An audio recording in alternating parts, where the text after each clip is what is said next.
payg'ambarimiz sollallohu alayhi va sallam baroat kechasi haqida Sha'bon oyining o'rtasida kechasi ibodat qiling, kunduzi ro'za tuting. Kun tunga yaqinlashganida Alloh dunyo osmoniga tushadi va mendan kechirim so'ragan yo'qmi?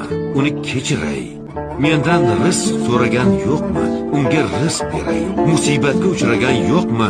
Unga ofiyat beray deydi degan ekanlar.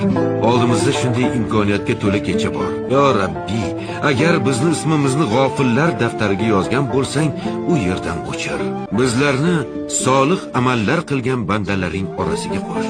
Bizlarni senga oshiq bo'lgan bandalaring daftariga yoz. Ertaga huzur mahsharda baroatimizni qo'limizga oladiganlardan qil. Yo Rabbiy, sen Rohimsan, Rahmonsan, G'ofursan, Hakimsan, Azizsan.